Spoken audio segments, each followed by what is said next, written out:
आज हमारा पूज्यपाद केशव प्रभु इस तिथि को अवलंबन करके सुबह कीर्तन करने के लिए बताया और वही कीर्तन का साथ साथ वो करके उन्होंने शरीर छोड़ा था। उन्होंने प्रभुपाद का रसोई बनाते थे। पहले जो रसोई बनाते थे सज्जनानंद ब्रह्मचारी, उनका इन्होंने हेल्प करता था। तो प्रभुपाद बॉम्बे से आया, ट्रेन में सज्जनानंद उनका साथ ही आया। तो यहाँ कौन करेगा रसोई? तो वहाँ बोला केशव प्रभु को तुम बना सकता है या आप लोग आदेश करने से मैं कोशिश करूँगा। उनको तो मैं साहाଯ୍य किया, सब ये अमान्य कर दिया, सब तैयार कर दिया, मैं तो कभी बनाया नहीं। जब प्रभुपाद आया, प्रसाद पाया, बोला कौन रसोई किया? बोला केशव। तो ऐसे सज्जनानंद से तो कोई फर्क देखा नहीं, कोई उनका पास हो गया। बड़ा शानदार रसोई बनाते थे और उसी कारण से 11 साल उम्र में मठ में आया और सब जगह में गया साथ में। और जिसलिए प्रभुपाद का अवशेष उनका पास हाथ फैलाव करके मांगते थे, इसलिए उनका महत्व हो गया। और इसमें भी उनका बुद्धि था बड़ा कठिन। जब गुरु महाराज आसाम में गया प्रचार करने के लिए, उस वक़्त वहाँ एक था प्रिंसिपल, उन्होंने भागवत का असमिया में अनुवाद किया, गीता किया। उनका साथ केशव प्रभु गया चीफ मिनिस्टर गोपीनाथ बरदोलई को निमंत्रण करने के लिए। तब उन्होंने जब गया तब कोई प्रिंसिपल उनका बात का उत्तर दे नहीं सका। उन्होंने बोलता है हमारा यहाँ दामोदर देव, शंकर देव ऐसा भागवत धर्म प्रचार करने वाला है, आप लोग वहाँ बंगाल का धर्म क्यों लिया? इन्होंने उत्तर दे नहीं सका। प्रिंसिपल केशव प्रभु को बोला, तो केशव प्रभु बोला बरदोली साहब आप ब्राह्मण हैं, हमारा जो गुरु वर्ग सब नवद्वीप में जाके पढ़ाई किया और आपने ब्राह्मण हो गए ऑक्सफोर्ड में पढ़ाई किया, जो लोग प्रैक्टिस करके हाथ धोता नहीं, एकदम चुप।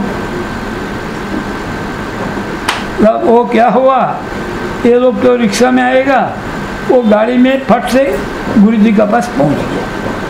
ये लोग आकर के देखा यहाँ बैठा है, कथा सुनने का बाद तब उन्होंने एक बोला कि आप लोगों का जो पद्धति है और गांधी जी का जो पद्धति है बराबर है। जैसे आप लोग कथा पहले महामंत्र कीर्तन करते हैं और कथा समाप्त के बाद महामंत्र कीर्तन करते हैं।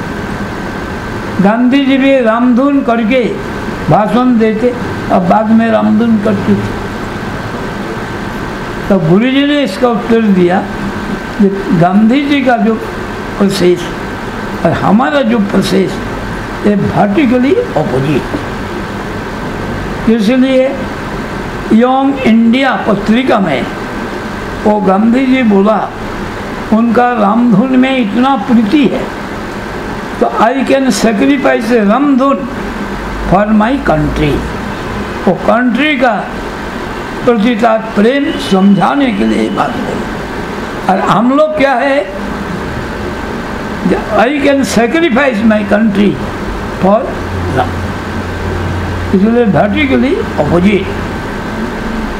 तो कथा सुनते सुनते उनका ऐसा विचार हुआ और साथ में हम लोग उनके साथ खाने लगे। तो मैं ऐसा रह सकता हूँ। तब कांग्रेस वाला उनको पास आ गया, अगर आप जब मोटरबाजी बन जाओगे तो कांग्रेस फेल हो जाएगा, उसको आने दिया नहीं। लेकिन कुछ दिन बाद उनका डेथ हुआ, तो उसी का नाम पर ही है देशभक्त गोपीनाथ बरदलोई एयरपोर्ट, बड़जोड़ा एयरपोर्ट था, उसका उनका नाम हो गया गोपीनाथ बरदलोई एयरपोर्ट। तो बात होता है इसमें भी केशव प्रभु जहाँ भी हो, जैसा भी व्यक्ति हो, एकदम निरीह रहती। आज जब बात आपको बोला शेष हो गया, उन्होंने 2 शब्द बता दिए, इसी को लेके वो चिंता करते रहेगा। अब पहले तो खूब तारीफ करेंगे, ओह आप खूब जमते, आप हमें उपदेश ऐसा करके लास्ट में ऐसा ही ये करते सब जाएगा नहीं।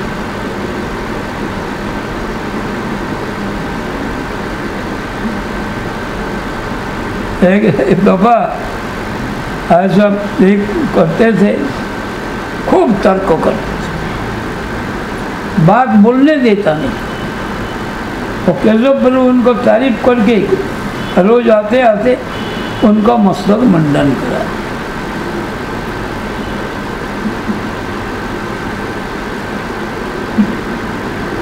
बड़ा अद्भुत प्रचारक। अब देखने में कुछ ऐसा ही लगता नहीं। जहाँ भी ये करेंगे, 11 साल उम्र में आया मठ में।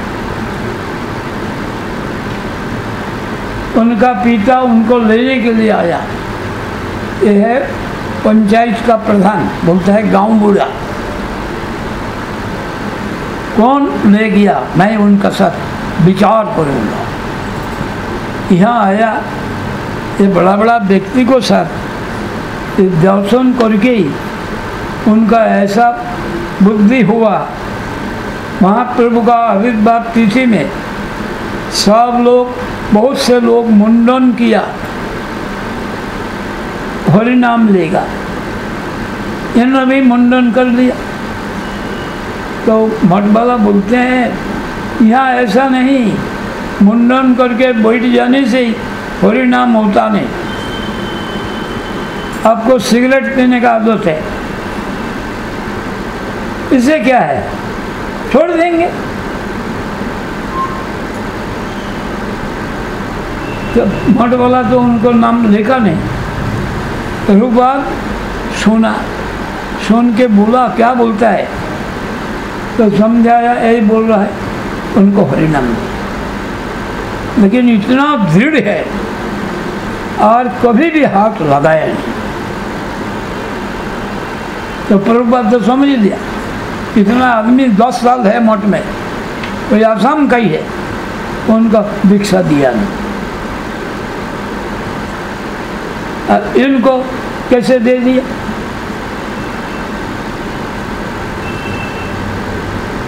ये इनका दृढ़ता।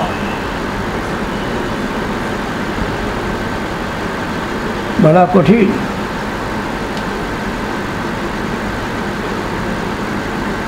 तब वहाँ सब प्रचार को सामने बहुत एक किया, जगह जगह में ले जाना, सब लोग को कन्वर्ट करना, इस काम में बड़ा उस्ताद था। अच्छा, बंशार